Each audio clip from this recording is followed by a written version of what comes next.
What about now? No, I can't. Perfect. No, awesome. How's it going, man? It's going, man. Glad to finally be able to chat. Yeah, same here. That this has been a long time coming. I'm glad we could finally do this now. Yeah, for sure, man. How are you doing? I'm doing good. I think it's fair to say that both of us kind of need something like this right now. Yeah, For yeah, for sure. Yeah, so it's gonna be great to take a break from reality and just talk about music for a while. Yeah, for sure, man. Yeah. So, I mean, there's so many places it could start from here. I mean, you've done a lot of cool stuff over the years, and you're continuing to do some really cool stuff. Thank But you, thank you. Oh, of course. And I guess just one thing that really caught me by surprise is I got a promo about a month and a half ago from Lux Terminus, and I didn't look at the press release at all. I just wanted to listen to it. And Hmm. I heard this familiar voice that I knew I picked up from somewhere, and it turned out it was you. Yeah, yeah. How did that come about to be a part of that? Uh, well, I mean, Vikram and I mean, we've been really, really close friends for, I mean, forever now. We were friends before we did Threads of Fate, and then even at we got even closer after that. And he and I have always collaborated on stuff like outside of threads and whatnot. And he approached me about this particular song on the new Lux Terminus with Ross, and of course I said yes. Uh, I was very excited to do it, and it was a very fun experience. Oh, that's it's so cool. I mean, of course, it's not just you being able to sing on that song. I mean, you also have Ross from Haken a part of that as well Yeah, too. And I really love the way that your voices mesh together on the yeah. songs too. It's like I don't know if that was intentional, but it does fit together so well. I mean, we honestly had no idea what to expect. I mean, obviously Vikram knows what he's doing, but when it was finished, it I think it kind of blew all of our expectations out of the water. Like it turned out way better than we had imagined. Um, Ross and I had a very good contrast during this song, which like you said, it really wasn't intentional. It just turned out that way. But yeah, it's a very lovely piece of music, and I mean, I'm very very proud to have been a part of it. Oh, that's yeah. It was that was such a surprise to me because I didn't look at the press release ahead of time. Like I said, I just went in just like listening to the album, and then I just heard your voice, and then I had to look and say, "Oh, there you are, right there." So it's Yeah. just like that was so cool to see. But it's just like again, outside of like everything that's happened since I've really discovered your voice with Threads of Fades. I mean, you've done some really cool stuff that I know we'll get into, but the latest thing that at least I'm aware of that you're doing right now is you are a part of the live setting with one of my favorite classic bands in Crimson Glory playing keys. Hmm. That is just unremarkably cool that you get to play some of my favorite songs in progressive metal. How It's did that come to be? extremely. I'm sorry. How did that come to be? I mean, so I've been friends with Todd Latore from Queensryche for a very long time. Um, he and I first met, when I was a kid, basically. We met when he was still in Crimson Glory, actually, and basically, like I want to say, sometime after we first met, he then left Crimson and then joined Queensryche, and then we lost touch for a bit. And then say right before the pandemic hit, sometime before the pandemic hit, we bumped into each other and we reconnected, and we've remained really good friends since. He's an amazing human being, someone I would trust with my life, if I'm being honest. And I mean, some time ago, a couple months ago now, wow, time flies. He randomly hit me up asking me if I would be interested in playing live keyboards for Crimson Glory because they found themselves in need of a live keyboard player because the current one, John Zonner, he's looking to step down. So yeah, I mean, one thing led to another. Uh, I reached out. Well, no, actually, Jeff Lords reached out to me after Todd gave him the go ahead And yeah, I mean, we had a rehearsal, and then yeah, we've played a few shows already. It's been a wonderful experience and very surreal because I myself was a fan before joining. So playing a lot of these songs live is it's definitely an extremely surreal experience for sure. Yeah, and that's something that some people may not know either one way or the other is not just your magnificent voice, but the fact that you have so much talent on instruments like the keys as well. So, I mean, what is that like for you to go into like these different situations? Like sometimes you'll be doing vocals, sometimes you'll be playing keys, sometimes both. I mean, what is that like for you to be able to prepare for these different situations? First of all, thank you. You're too kind. I mean, I I don't really have like a set way of doing it. I kind of just I just dive into it. As soon as like after Crimson Glory hit up Todd asking if he knew anybody, and then he set us up. And after Jeff reached out to me, I he gave me a list of songs to learn, and I just went straight into learning them. With Crimson Glory specifically, I wanted to recreate the sounds used on the records as faithfully as I could while sort of adding my own spin to them. So I tweaked and designed all the sounds that I use on stage myself. And yeah, I mean that was the majority of the preparation was coming up with the right samples and the right virtual instruments and sounds to use on stage. And then once I determined all that, I started learning all the songs, and I learned very quickly, which is an advantage for sure. So I think within 2 weeks, I had the set list learned. Oh, that's just so cool. And yeah, you can never take that for advantage. Like when you can able to learn the songs that quickly, and then you're able to also add your own little spin to it as well too. I mean, just changing things just enough for the live setting for you to feel comfortable, and of course the band to feel comfortable with the sounds that you're creating Oh as yeah, I well. mean they've been wonderful, man. They you know they let me have a lot of input in the creative aspect of things, and they're very appreciative, and they've taken very good care of me. They're great guys. So, with that in mind, I mean, of course, you mentioned like you started adding your own sounds and patches and stuff like that. Like, having not had the opportunity to see you yet with Crimson Glory, like, do you have any specific examples that you can share of how you did this or what sounds to look forward to? You mean like as far as like the patches I use and Yeah, stuff? yeah. So I mean, for the live performance, I use a software called Mainstage that I run from my laptop. Mainstage basically allows you to basically store all your sounds on what looks like a set list essentially. So I store all the sounds, or I save the concert rather on main stage, and then I just load that up live, and I play all the sounds using a MIDI controller. Oh, yeah.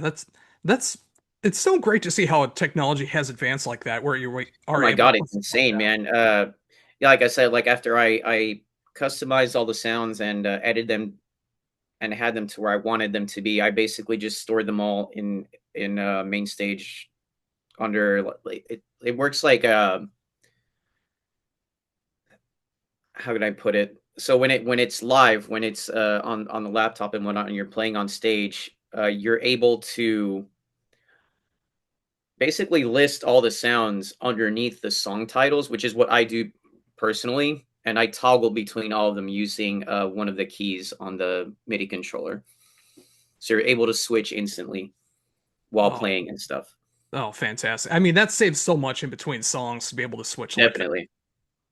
So, are you also doing any backups or anything like that? Or are you just focusing on keys, or has there been any talk about that? Oh no, I've been doing backing vocals also. So I take care of some of the higher harmonies over Travis, which is insanely challenging at times. But knowing the material and the stuff Midnight did on those records, but I mean it's a very welcomed challenge. It's very fun to do on stage.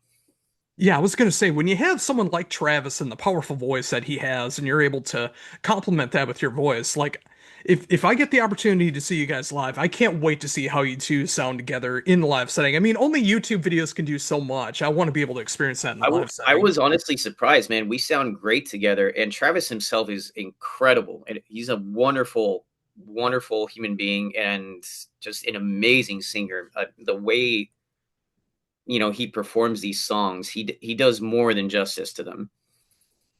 Oh yeah, that's just got me so excited. And then, obviously again, it's just like there's stuff even coming up this week as we're talking, for some more Crimson Glory stuff. I mean, it's so cool to see everything that's going on with that as well. Just like this band that I had no idea was going to be getting a new singer, being able to play shows again, and then having someone that I know personally being able to be a part of that and being able to contribute in such a way. It's just like once I found out that you were doing keys for that, I just got so excited for you, and it's just so cool to see.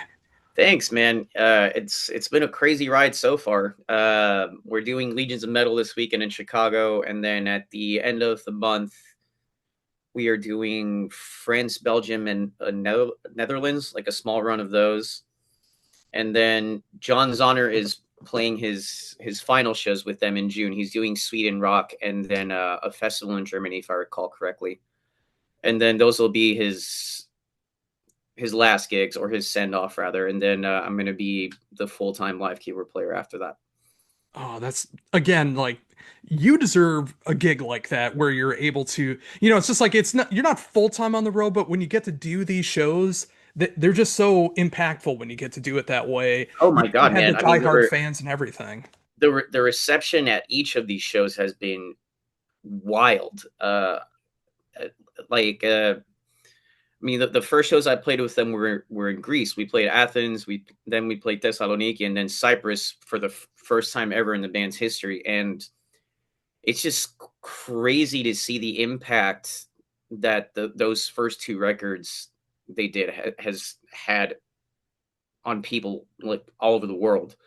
In Greece, everybody, literally every single person in the audience was singing every guitar note, every lyric, every note of the solos. It was just something I had never seen before as a performer, and it was truly something beautiful. Those first two Crimson Glory records mean a lot to a lot of people. Oh yeah, they definitely do to me. Well, I would say the first three for sure. I mean, all of the Midnight albums mean so much Oh to me. yeah, So. I mean it's incredible stuff, man. I mean it's some of the most well written music period ever out there. Oh, absolutely. And, I think that's a great segue. I mean, there's some incredible prog and power and heavy metal that Crimson Glory does, but that's not all you're known for. I mean, you've been a part of a lot of great styles that I love so much. I mean, whether it gets more symphonic, whether it gets a little more metalcore, whether you're able to do like more glam stuff. I mean, you're able to hit all of these different territories, and I love the fact that your tastes are so diverse. Yeah, I mean it's very all over the place, man. I get bored really easily, I guess. So I like having different outlets to express myself creatively with whatever I'm feeling at the time. Um, Currently, I have aside from my gig with Crimson Glory, I have an AOR record in the works, and then So we'll have to talk again when that comes out to be able to promote that. yeah, as soon as like probably around June is when I'm gonna go like full on speed ahead with finishing that because it's been a long time coming. We've been sitting on it for a while. Um, so on that record specifically, I wrote the music, and then I'm doing the keyboards and then the vocals, and then there's another singer singing alongside me, and he wrote some of the music as well. Um, and everyone involved they're incredible musicians, and I'm very proud to be working with them, and I'm very excited to like for when we're finally able to announce the whole thing and come out with it. Uh, Very proud of the work I've done on that, and then I'm planning a solo like synthwave thing eventually as well. Oh, nice. Yeah, it's just like again, you just like keep hitting all these genres that I have a real passion for listening to and being able to promote. So that's just so cool. I mean, some of these things I'm just learning about right now. So that's just got me really excited for the future. Yeah, not a whole lot of people know about these, so it's cool to talk about it for sure. Oh yeah, and of course not giving out all the details yet. I mean, obviously a lot of work is still got to come into their press, Oh all yeah, that for thing's sure. got to happen, but just a good little tease. That's got me excited. Yeah, actually, when I first started writing the AOR record, Vikram helped me write some of the stuff on it as well. So he's going to be credited as a writer on the album also. I'm surprised he still had time with all the stuff that he has going on lately. Well, I I mean, mean, this started a long time ago. I mean, we're probably talking about 4 years ago when I first started to work on this material. okay, that makes He's sense. definitely gotten a lot busier since then. Oh, definitely. And again, it's just like, I mean, obviously you've done a lot of cool stuff with him, and now learning that there's going to be some new stuff released on in the horizon with that as well too. And again, sometimes it's lighter, sometimes it's heavier and stuff like that. I mean, even before we started talking, like I was going back and I was listening to the singles that have been released so far with Violet Sin. I was curious, is there anything else Oh that's going yeah, on with that? yeah. We're still working on music as well. There's been so much going on that certain things have kind of been put on pause. But yeah, the band is still active, and we are currently deciding what direction to go in musically. Because we that's the thing with Violet Sin is that it's a band comprised of individuals, myself included, who all have very you know we all have varying tastes in music, similar. Like we all like the same stuff, but we don't want to keep playing the same kind of song we don't want to get boxed into anything, basically. So after doing a few songs in a certain style, now we're like, maybe we should try this or do this next, and it sort of becomes that kind of thing. Yeah, that makes so much sense. And when you have such a musical palette like that, I mean, especially with everyone that's on board, I mean, why not explore all the options that you possibly can and see what Yeah, works?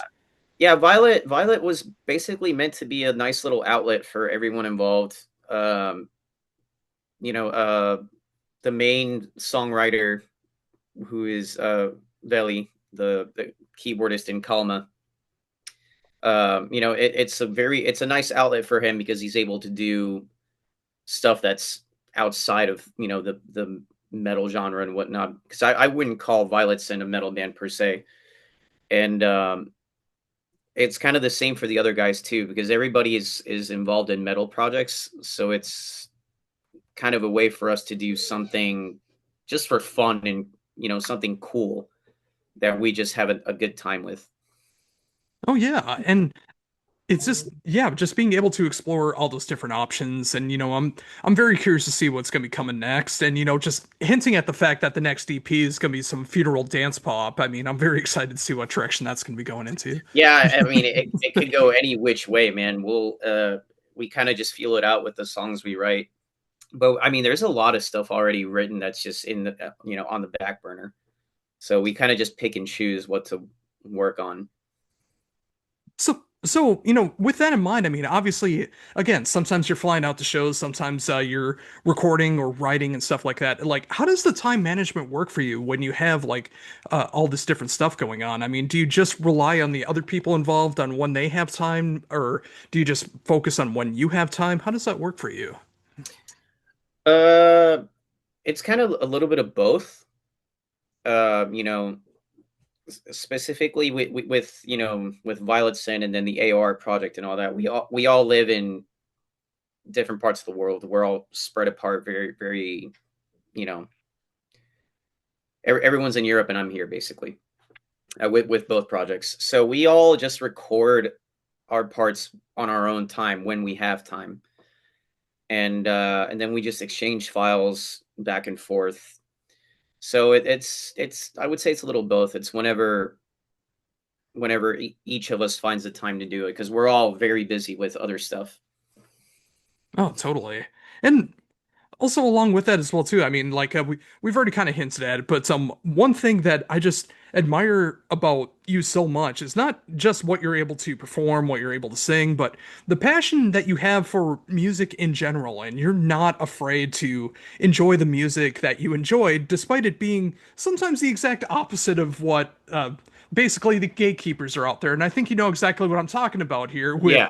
with Sleep Token. You know, the fact that they've just risen to popularity, and you know, it's just like gatekeepers are absolutely crapping all over them all the time. But you are such a huge defender of them because you enjoy the music, and I can't say that. It's just I admire that so much because you actually enjoy the music rather than more than just crapping on music, and that's such a refreshing thing to see in 2025. Yeah, I mean, I, you know, I firmly believe that it's one of the worst things a person can do, and that is to make someone else feel bad for enjoying something. Um, you know, I unapologetically enjoy whatever it is that I happen to like, or whatever resonates with me emotionally, uh, and I do so very openly. And I think everybody should be able to do that. And I think it's pretty ridiculous when metalheads turn to gatekeeping and bashing uh, when people openly love something or enjoy it. It's a pretty stupid look in my opinion. I don't Yeah, believe in any of it. yeah, I agree, and I solely believe like the whole reason that that happens is people need to create drama in their life because they don't have enough of it in their own lives. So they have to find outlets to be able to express their hatred of something out there. And music is an easy target for that because if you don't like something, it's so easy for some people to go and just completely bash it. And if someone is unapologetically a fan of that stuff, it's easy for them to target, despite it being a terrible thing to do. Yeah, and the thing is like it's perfectly fine to not like something. Oh, of Music is course. subjective. It means something different to everybody. Uh, but to go out of your way to hate on something or make people feel bad for enjoying something, I think it's just dumb and very childish and elementary. And I mean, that unfortunately that describes a good majority of the metal community and metal scene. Yeah, that's why I'm so glad. Like, whenever you see anyone calling that out, I will see you call them out as well too. I mean, Oh without yeah, giving any specific examples, but I love the fact that I occasionally see you go out and support, like the exact yeah, opposite of what someone's trying to hate on, because they're just trying to hate on it, and you're out there showing it's like, no, there's this, that, and the other thing that's out there that, you know, is good music. It's good music to me, and people should check it out if they're interested. yeah. And the thing too is like specifically with Sleep Token, I'm pretty sure you can sort of detect that it's a very emotional. Uh, it's a very emotional band. Like the source material is it's based on trauma and healing and a lot of that stuff, which quite obviously the singer in the band has personally dealt with. But when you go to a Sleep Token concert or when you meet a lot of the other fans, this music that they've made, that Vessel and the guys have made, it means so much to countless amounts of people in the world at this point. Like I went to see them twice and I saw it at the shows, man. Like, that this music means a great deal to a lot of people right now, and it has helped a lot of people through some very tough times, myself included. So I sometimes get a little passionate defending that because I've seen the effect it has on people, and not just me, you know. Absolutely. So I think it's pretty ridiculous for somebody to try and diminish that or take the value away from it just because it doesn't resonate with you or just because you don't like it. So yeah, Yeah, absolutely. So, with that in mind, like, have you heard the new album yet? the new Sleep Token. Yeah. Oh no, I mean that doesn't come out till next week. Oh, I thought it Okay. was already out. Oh no, no, I no, no, started no, seeing the no. press and stuff like that. I thought it was out yet. No, it doesn't come out till next week. They Okay. have put out 3 singles, and, they've been, I mean, incredible, and,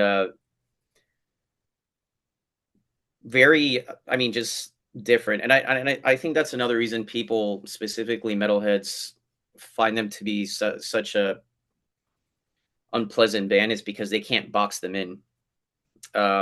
Sleep Token doesn't give a single damn about genre or anything like that. They just do whatever they want. And that's particularly something I admire a lot about them. Oh yeah, and I discovered the band back on This Place Will Be Your Tomb, and I've enjoyed a lot of it since. I can't say I connect with every single song that I've heard, but there's Mhm. so much of it that I've heard, especially on that first album that I heard.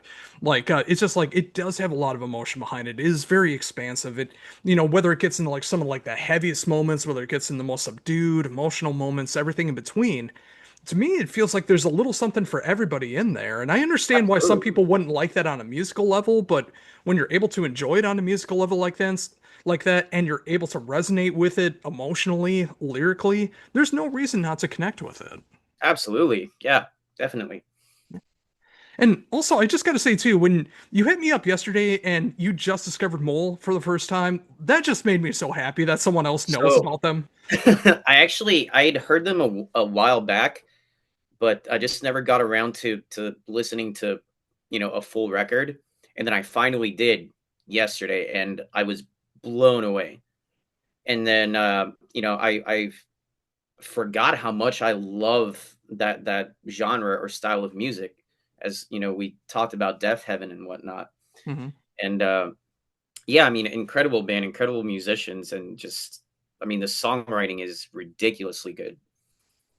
Oh yeah, and there's just like so many moments I can pinpoint in their sound, especially on the album Diorama, where it sounds like it's almost like happy black metal at times. Yeah, Like it just like it sounds like positive because so many things are like in major notes, and then when you go and like look at the lyrics and it's the exact opposite meaning of what's yeah. going on there. I love when you can mess with people like that because there's so many songs out there like that. It might sound like it's really happy until you hear the lyrics and then you realize how Mhm. sad it really is. I love that.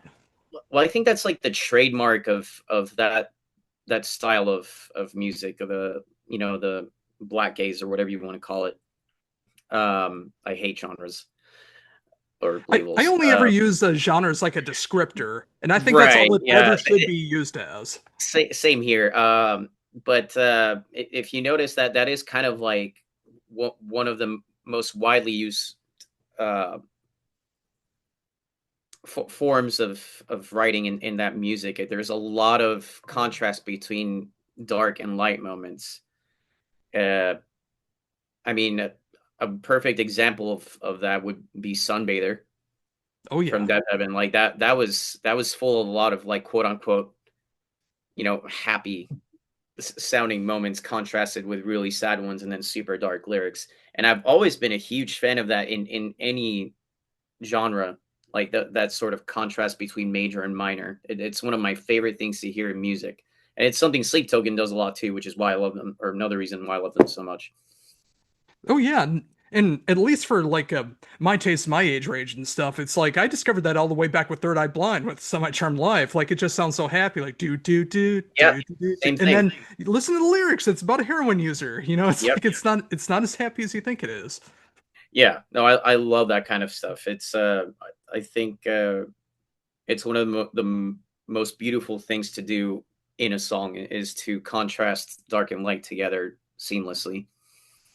Oh yeah, and again, just like all of that gravitates to so much of what I've seen you do as well too. I mean, whether it's threads, whether it's so many of the other stuff that I've heard you do since then, it's just like I can hear that in your voice too because like I mean, whether you're doing cleans, whether you're doing screams, like it's just like you can hear the power and emotion of what you're doing. And I think that's such an important thing to be able to continue to do. Like, it never sounds like you're just putting in half effort into anything that you're doing. It feels like anything that you're a part of, you have a real passion behind. And I love seeing that. I mean, yeah, there is no other way I could do it. I can't ever half-ass anything. Um, Especially in music, if I'm not 100% feeling something, I'm not gonna do it. I don't think I'm really capable, honestly. So, anytime I put my effort into a musical project, it is 100%, you know, my heart and soul into it. Yeah, and again, when I just think about that again, just like when I look at the current resume that you have, let alone everything that you've been a part of in the past, and just like seeing all these different musical endeavors and different styles that you're doing, like, is there any other like style or project or band that you would like to be able to try to work on in the future? I think it's all pretty much covered at this rate for now, at least. Um, like I said, I like to have several different outlets for stuff that I truly enjoy. The AOR project will, that's going to take care of my itch to do, you know, like 80s rock, like an anthemic rock or whatnot. And then the synthwave thing, I'm a huge fan of synthwave. I like it. It's pretty sickening how much I love synthwave. Um, and been having a massive urge to do that. Violet Sin, that ends up being more of an outlet for like the alternative, metalcore stuff that I love. So I'm a huge fan of bands like Dayseeker and Spirit Box and whatnot and all that stuff. And I think that's more so the direction that Violet Sin is going to head in. And one that I didn't mention previously that I'm kind of looking forward to a lot also is it's this little project that I'm working on with a friend in Germany. His name is Max. He's actually the guitar player in Evil Invaders. Oh, yeah. Yeah, yeah, really cool dude, great guy. And we actually met at Prague Power when they performed at the festival, and we've been friends since. And he's got a bunch of songs that he wrote himself, kind of like in this. It's like a mixture of like 80s thrash with but like the more melodic side of it. So I'm going to be doing vocals for that. And I'm a big fan of 80s thrash metal, specifically the more melodic stuff like Creator. Oh, yeah. So that'll be an interesting outlet to have also.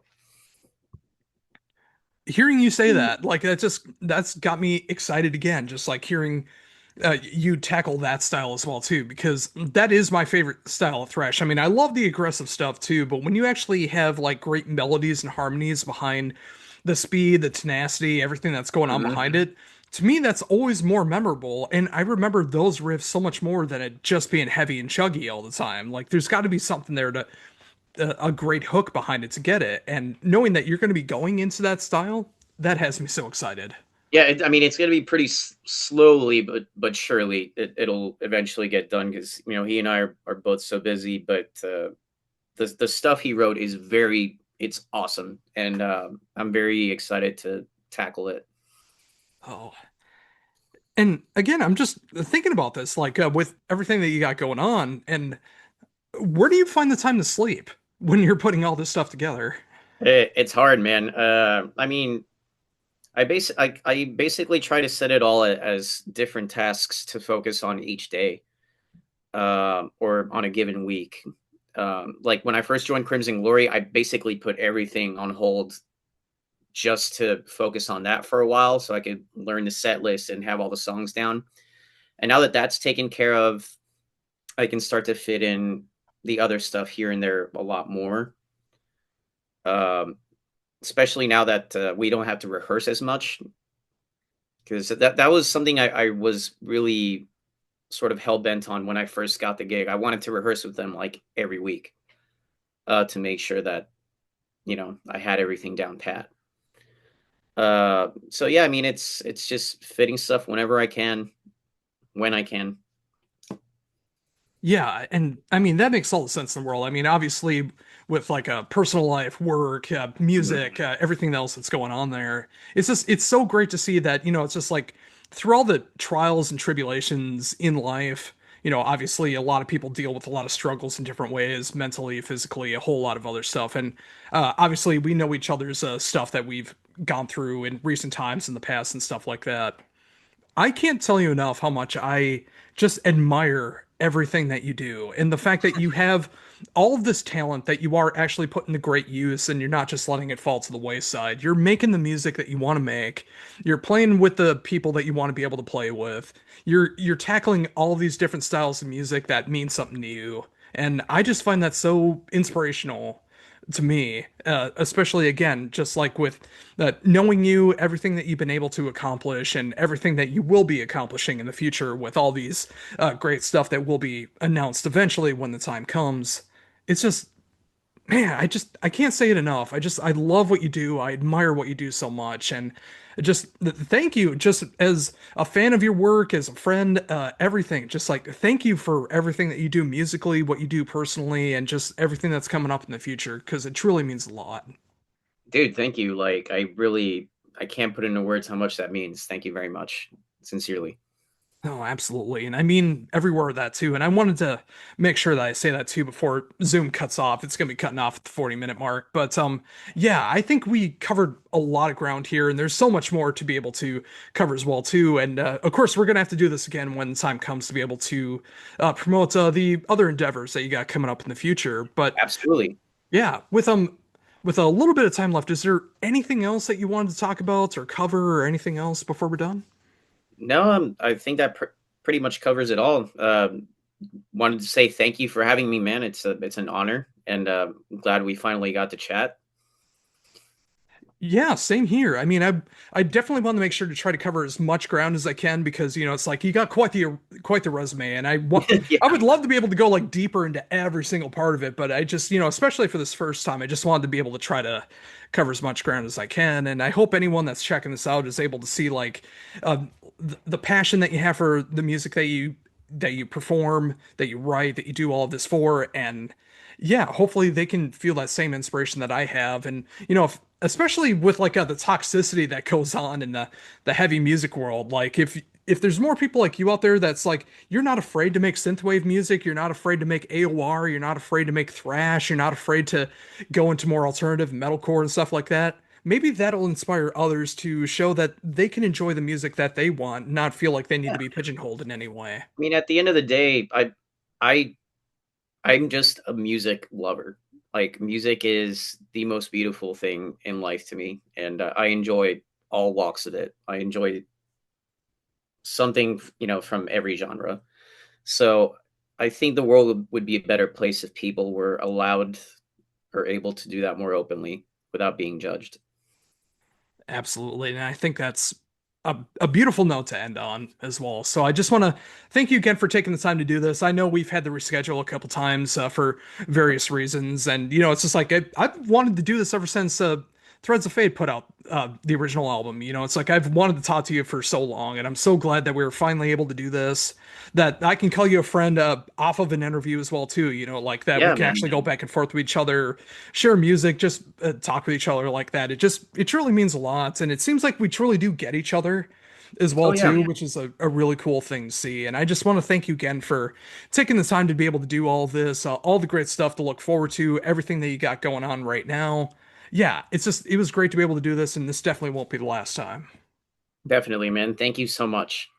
Oh, and thank you as well. Yeah, I see Zoom is just about to cut off, so I'll hit you up on Facebook again. But I just want to say thank you again for taking the time to do this. A tremendous honor being able to finally do this interview, and I hope you have a great rest of the day as well. Thanks, man. The honor's mine. Thank you for having me. Oh, and We'll talk soon. absolutely. Talk soon. Bye bye.